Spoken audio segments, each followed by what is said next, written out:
Hallelujah, good morning. एक और बेहतरीन दिन प्रभु ने हमें दिया है। प्रभु का धन्यवाद। उनके वचन हमारे दैनिक जीवन के लिए कितने महत्वपूर्ण हैं। जब हम परमेश्वर के सुरक्षा के बाड़े में रहकर जीवन बिताते हैं तो सुरक्षित रह पाते हैं। आइए मनन से पहले एक छोटी प्रार्थना। महापवित्र पिता परमेश्वर, प्रभु, हम आपसे दूरी का जीवन नहीं चाहते, आपके करीब हम रहना चाहते हैं। आपके करीबी में बढ़कर आपकी आशीषों को पाने का अनुग्रह हमें दें। प्रार्थना यीशु के नाम से मांगते हैं, आमीन। कैसे हैं आप लोग? क्या रात भर अच्छी मीठी नींद सोए हैं? उठकर क्या प्रभु की स्तुति आपने की है? छोटे बच्चे हर समय मां बाप के साथ रहने या फिर मां बाप के करीब रहने की इच्छा रखते हैं। मम्मी, आप भी मेरे साथ आएं, डैडी मेरे हाथों को पकड़ लें, कहते हैं। क्या बचपन में आपने कभी ऐसा कहा? जब हम छोटे होते हैं हमारे मां बाप हमारे हीरो होते हैं। हमारी जो भी अपेक्षाएं होती हैं उन्हीं से होती हैं। लेकिन आज धीरे धीरे स्थिति ऐसी बनती जा रही है जहां मां बाप को बच्चों द्वारा तिरस्कृत होते देख रहे हैं। बचपन में मां बाप ने हमारा ख्याल कैसे रखा था, कई बार हम उसे भूल जाते हैं। वैसे ही जब हमारे मसीही जीवन की शुरुआत होती है, मसीही यात्रा की, प्रभु मुझे आप चाहिए चाहिए चाहिए चाहिए, मेरी अगुवाई करें, मेरा हाथ पकड़ मुझे चलाएं, मुझे छुटकारा दें, मुझे आशीष दें, मुझसे बात करें, ऐसी अपेक्षाओं के साथ हम प्रभु में बढ़ते हैं। लेकिन समय के गुजरने के साथ जैसे जैसे हम प्रभु की आशीषों को प्राप्त करते जाते हैं, हमारी जरूरतें जैसे जैसे पूरी होती जाती हैं, प्रभु के साथ का रिश्ता एक रिवाज सा हो जाता है। धीरे धीरे प्रभु के सानिध्य को हम खोते चले जाते हैं। जैसे ही हमें पता चला कि हमने उनके सानिध्य को खो दिया, प्रार्थना करके दुरुस्त करना एक अलग बात है। लेकिन कई लोग ऐसे भी होते हैं जो जानते हैं कि प्रभु के सानिध्य से दूर होने का मतलब परेशानियों को, विपत्तियों को अपने जीवन में आमंत्रित करना, फिर भी नहीं फिरते। लूका के सुसमाचार में जिस उड़ाव पुत्र की बात है, पिता प्रेमी पिता है, सब कुछ मुहैया करवाया है, पिता धनवान है, उसी पिता से अपना हिस्सा मांगकर जाता है। पिता नहीं चाहिए लेकिन उनका पैसा चाहिए। जब तक उसके पास पैसा था, ना तो पिता की याद आई ना ही घर ही की याद उसे आई। लेकिन सब कुछ खर्च हो जाने के बाद जब उसे समस्याएं, जब उसे परेशानियां घेरने लगती हैं, उसकी आंखें खुलती हैं। मैं पिता के घर में कितने आराम से रहता था, कितनी संपन्नता में और ऐश्वर्य के साथ मैं जीवन बिताता था, सब याद आता है। जब उसे याद आता है वो दोबारा घर वापस आता है। सब कुछ खत्म होने के बाद परमेश्वर के पास आना क्या ठीक है? सब कुछ रहते हुए प्रभु के साथ चलना हमें सीखना चाहिए। यदि हर समय हम प्रभु के सानिध्य में रहें, हर समय हम प्रभु की इच्छा को पूरी करने की लालसा रखें, उनके करीबी में बढ़ते जाएं, तो यह हमारे लिए धन्य बात है। निर्गमन की पुस्तक 33वें अध्याय की 15वीं आयत में मूसा जो है परमेश्वर से कहता है, यदि आप स्वयं हमारे साथ ना चलें तो हमें यहां से आगे ना ले जाना। यदि आप स्वयं हमारे साथ ना चलें तो हमें यहां से आगे ना ले जाना। कई सालों पहले की बात है। मैं एम्स्टरडैम जा रहा था। डॉक्टर बिली ग्राहम के इवेंजलिस्टिक मीटिंग में भाग लेने के लिए मैं जा रहा था। वहां जाने के लिए मैं काफी उत्साहित था। घर पर मैंने एक थैंक्स गिविंग प्रेयर रखा और कोई था नहीं, इसलिए मैंने ही प्रचार किया। उस दिन इसी वचन को मैंने प्रचार किया था। यह मुझे हमेशा याद रहता है। करीब 40 साल पुरानी यह बात है। यदि आप स्वयं मेरे साथ ना चलें तो मुझे आगे ना ले जाएं। प्रभु, मैं इतनी दूर जा रहा हूं, अगर आप मेरे साथ नहीं चल रहे तो मुझे यहां से आगे ना ले जाएं, क्योंकि आपके सानिध्य में ही सुरक्षा है, प्रावधान है। कहकर मैंने प्रार्थना की। उन दिनों में इतने अधिक एयरपोर्ट्स नहीं होते थे। मैं मुंबई गया। मुंबई जाकर वहां से जब मैं फ्लाइट चढ़ने की तैयारी में था, मुंबई से मेरी फ्लाइट अगले दिन थी, और उस रात जब मैं सिटी बस से ट्रैवल कर रहा था, जिस पाउच में मैंने अपना पासपोर्ट, अपने टिकट्स और बाकी तमाम अन्य दस्तावेजों को रखा था, किसी ने मेरे बैग से उसे चुरा लिया। उन्हें लगा होगा शायद इसमें पैसे हैं। उसमें पैसे नहीं थे, केवल ट्रैवल डॉक्यूमेंट्स थे। पैसे मेरे वॉलेट में थे। मेरे दूसरी जेब में वॉलेट था, वह बिल्कुल सुरक्षित था। काफी दुखी हुआ। प्रभु, पहली बार विदेश जाने का मौका मिला है और यह क्यों हुआ? क्या प्रभु यह? जब मैंने प्रार्थना की, प्रभु से पूछा, प्रभु ने कहा, तूने क्या प्रार्थना की थी? अगर मैं साथ ना आऊं तो मुझे मत जाने देना। हां प्रभु, यही कहा था।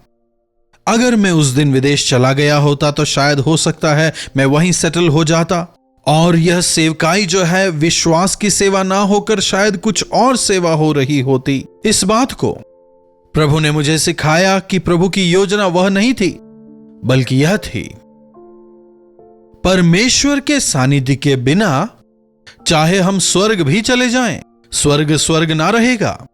अगर हमें प्रभु के साथ चलते हुए नरक सा अनुभव होने लगे तो वह नरक भी स्वर्ग में बदल जाएगा।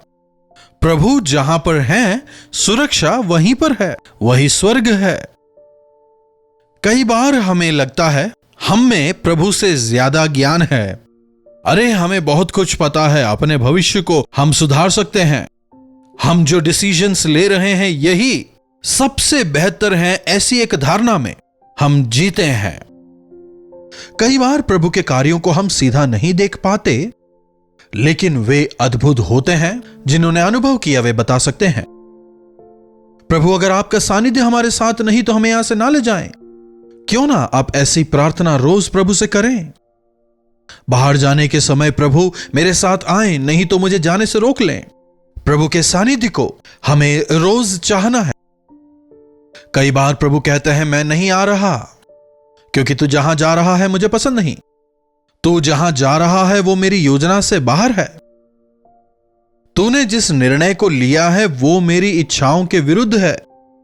हम जब प्रार्थना करेंगे, पवित्र आत्मा उसका बोध हमें कराएंगे। परमेश्वर की योजना श्रेष्ठ है। अगर प्रभु साथ में है, वह आशीष है। कितने लोग वास्तव में आप प्रभु पर विश्वास करते हैं? हमें बढ़ता हुआ देखना क्या प्रभु नहीं चाहते?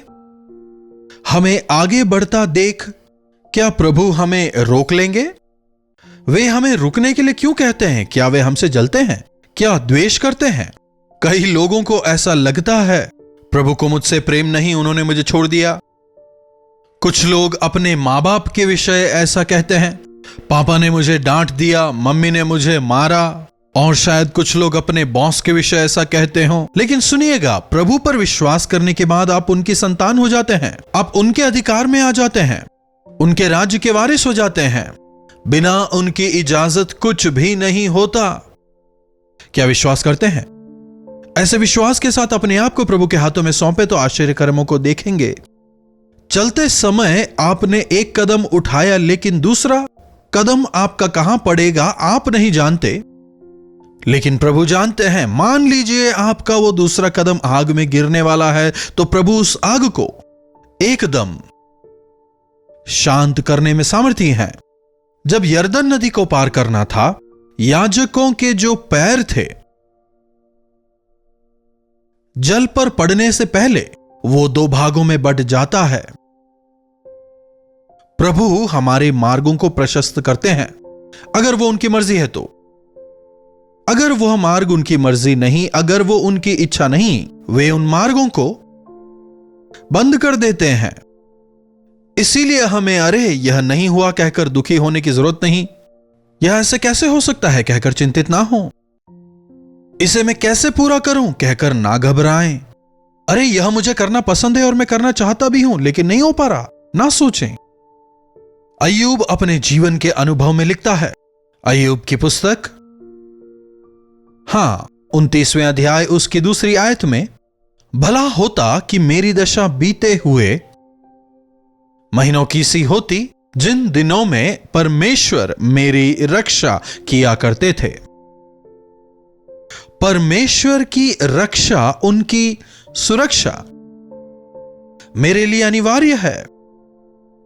उन दिनों में 10 बच्चों के साथ, एक अच्छे घर में धन संपत्ति के साथ आनंद से रहने वाला अय्यूब, जब शैतान के द्वारा उसकी परीक्षा की जाती है, जब परमेश्वर थोड़े समय के लिए शैतान को अय्यूब की परीक्षा की अनुमति देते हैं, उस दौरान उस परिस्थिति को देखकर प्रभु ने मेरी सुरक्षा हटा दी है। अगर मैं परमेश्वर की सुरक्षा में ही बना रहता तो कितना अच्छा होता। परमेश्वर जब मेरी रक्षा करते थे, वे दिन कितने अच्छे थे, कितनी खुशी से मैं रहता था, सब कुछ मेरे पास था, धन संपत्ति में आनंद से रहता था। और जैसे ही परमेश्वर ने अपनी रक्षा का हाथ मुझ पर से हटाया, मैं ऐसी स्थिति में आ गया। बीते दिनों में परमेश्वर की गई भलाइयों को वह याद करता है। जब उनके दीपक का प्रकाश मेरे सर पर बना रहता था, मैं उनके प्रकाश में चलता था। वे तो मेरी जवानी के दिन थे, जब परमेश्वर की मित्रता मेरे डेरे पर बनी रहती थी। उस समय तक तो सर्वशक्तिमान मेरे संग रहते थे और मेरे बाल बच्चे मेरे चारों ओर रहते थे। जब तक प्रभु मेरे साथ थे, मेरे सारे बच्चे मेरे साथ थे। सही है ना? जब प्रभु हमारे साथ होते हैं तो हमारे बच्चे हमारे करीब रहते हैं। ना केवल हमारे बच्चे, लेकिन परिवारजन भी हमारी ओर देखेंगे। केवल हमारे परिवारजन नहीं, यहां तक कि हमारे शत्रु भी हमें देखकर आश्चर्यचकित हो जाएंगे, हमारे मित्र बन जाएंगे। मेरे जीवन में तो सब कुछ नेगेटिव ही हो रहा है, कहीं ऐसा तो नहीं प्रभु की सुरक्षा हट गई हो? अय्यूब के जीवन की समस्या या वो परिस्थिति तात्कालिक थी। ऐसा नहीं था कि परमेश्वर ने उसका हाथ हमेशा के लिए छोड़ दिया। कभी कभी परमेश्वर हमारे साथ भी हमारी परीक्षा के लिए, जब हम परमेश्वर की आशीषों को, जब हम उनकी सुरक्षा को हल्के में लेने लगते हैं, हमें जो उन्होंने स्वास्थ्य दिया है उसे, जो हमें धन संपत्ति दी है उसे, उन तमाम चीजों को जब हम यह समझने लगते हैं कि यह हमने कमाया है, उनकी आशीष नहीं है, उस समय परमेश्वर अपने हाथ को हमारे ऊपर से हटा देते हैं, ताकि हमारी परीक्षा हो सके, ताकि हमारी आंखें खुल सके। प्रभु थोड़े दूर हो जाते हैं, धुंधले हो जाते हैं। ऐसी परिस्थिति में अगर कुड़कुड़ाने लगें, बुड़बुड़ाने लगें, तो इसका मतलब यह है कि आप इस समय से पहले ही प्रभु से दूर हो गए हैं। पर जब हम उनके मुख के खोजी बने रहते हैं, छोटे बच्चे होते हैं ना, जब वे रो रहे होते हैं, जैसे ही उनकी मां सामने आती हैं, वे एकदम चुप हो जाते हैं। मां जैसे ही अपना चेहरा घुमाती हैं, दोबारा रोने लगते हैं। क्यों ना हमारी स्थिति भी उन बच्चों के तरह ही आज हो जाए। विश्वास के साथ उनके मुंह को ताकते हुए जब हम आगे बढ़ेंगे, ऐसे अनुभव हमें मिलेंगे। अगर अपनी आंखों को परमेश्वर से हटाकर संसार की ओर लगाएं, सांसारिक बातों पर अपने ध्यान को लगाएं, क्या आवश्यक है कि प्रभु आपकी ओर निहारे? जब तक आप यह ना समझें कि आपके पास जो कुछ है प्रभु का दिया है, आपकी आशीष, आपकी सुरक्षा प्रभु की ओर से है, जब तक आप यह ना समझें, प्रभु आपसे दूरी बनाए रखेंगे। कभी कभी प्रभु ऐसा करते हैं, वे अपनी सुरक्षा हटा लेते हैं। क्या आप में से कोई ऐसी परिस्थिति में है? अरे पहले तो मैं अच्छा था, आज ऐसा क्यों हो गया? पहले तो मैं बहुत अधिक प्रार्थना किया करता था, बाइबल पढ़ा करता था, पहले मैं लगातार आराधनालय जाकर प्रभु की आराधना करता। आज क्यों मेरा जीवन प्रभु को लेकर ठंडा हो गया है? आज क्यों मेरे जीवन में प्रभु को लेकर पहले जैसा उत्साह नहीं बचा? मैं क्यों प्रभु के प्रति उदासीन हो गया हूं? अगर आपका जीवन आज ऐसा है, तो क्या आपने पीछे मुड़कर देखने का प्रयास किया है? कहीं ऐसा तो नहीं कि आप चलते चलते प्रभु को पीछे छोड़ प्रभु से दूर निकल आए हैं? कहीं ऐसा तो नहीं कि प्रभु ने आपकी सुरक्षा के बाड़े को आपके ऊपर से हटा लिया हो और आपको पता ही ना चला हो। कोरोना के दौरान जब सब कुछ बंद था, परेशानियां थी, बीमारी थी, मौत थी, डर का माहौल था, आमदनी ज्यादा नहीं थी, तब जैसा समर्पण, उस समय की जैसी प्रार्थना, वचन का पढ़ना, प्रभु के कार्यों को लेकर समर्पण, क्या आज आप में है या फिर नहीं? अपने आप को आप परख कर देखें। कई लोग आजकल इस बारे में नहीं सोचते। कई लोग प्रभु से दूर चले गए हैं। जब प्रभु से दूर होते हैं, परेशानियां हमें ढूंढ कर आती हैं। जो प्रभु से दूर हैं वे लोग परेशानियों के करीब हैं। जब हमारे अंदर की कमी हमें नजर आएगी, प्रभु की रक्षा के दिन काश मुझे दोबारा मिल जाते, अय्यूब की तरह, जिस दिन हम अपने जीवन में यह कहने पाएंगे, समझ पाएंगे, रहस्यमयी तौर पर परमेश्वर हमारे जीवनों में अपने महान कार्य को करेंगे, तब हमारे बच्चे हमारे चारों ओर रहेंगे। मेरे पढ़ने वाले हर एक कदम धार्मिकता और भलाई के होंगे। वचन हमें बताता है, अगर कीचड़ में हमारा पैर गिर जाए तो बदबू आने लगती है, लेकिन प्रभु का सानिध्य हमें उससे बचाता है। क्यों ना आज हम अपने अंदर झांक कर देखें। इस प्रार्थना को भूलिएगा मत। जब आप बाहर जाते हैं, नौकरी के स्थानों पर, व्यापार के स्थानों पर आते जाते समय, प्रभु जहां आप नहीं आ रहे, मुझे वहां ना ले जाएं। उसी तरह से प्रभु अगर यह काम आपको पसंद नहीं तो मुझे रोक दें। प्रभु होने दें कि आपकी योजना को मैं समझकर उसे ही पूरा करने पाऊं। जब हम ऐसा जीवन जिएंगे तब हमें डरने की, घबराने की जरूरत नहीं, बल्कि परीक्षा समझकर दृढ़ता से प्रभु में बढ़ते चले जाएं। प्रार्थना। महापवित्र पिता परमेश्वर, प्रभु हमारा जीवन आपके बिना पाताल के सबब है, पाताल से कम नहीं। पर आप जहां कहीं हैं, भले परेशानी हो, सिंह की गुफा हो या फिर आग की भट्टी, जैसे आपने उन दिनों में उन्हें बचाया, वैसे ही आज इस भयंकर संसार में, बीमारियों से भरे, परेशानियों से भरे, विपत्तियों से भरे, परीक्षाओं से भरे ही संसार में आपके बिना हम सुरक्षित नहीं हैं। जब आप हमारे साथ में हैं, हम आशीषित रहते हैं, हमें सुरक्षा है, हमारे बच्चे सुरक्षित हैं। प्रभु आज जो कोई इस समय हमारे साथ जुड़कर प्रार्थना कर रहे हैं, प्रभु मेरे साथ रहें, प्रभु मेरी अगुवाई करें, मुझे ना छोड़ें। जो प्रार्थना कर रहे हैं उन पर आपका अनुग्रह हो। प्रार्थना यीशु के नाम से मांगते हैं, आमीन। अब पिता परमेश्वर का प्रेम, प्रभु यीशु मसीह का अनुग्रह, पवित्र आत्मा की संगति और सहभागिता हम में से प्रत्येक के साथ निरंतर बनी रहे, आमीन। प्रभु की महिमा हो। अपने प्रार्थना विषयों को आप 9884907779 पर भेजें। अगर विदेश से जुड़ रहे हैं तो 9100100888 पर अपने प्रार्थना विषयों को भेजें। टेक्स्ट या फिर वॉइस मैसेज द्वारा अपने संदेशों को भेजें। आए हुए हर एक संदेशों को लेकर हम व्यक्तिगत तौर पर प्रार्थना करते हैं, इसीलिए प्रार्थना विषयों को भेजें, हम आपके लिए प्रार्थना करेंगे। पिता परमेश्वर का अनुग्रह हम सब पर बना रहे।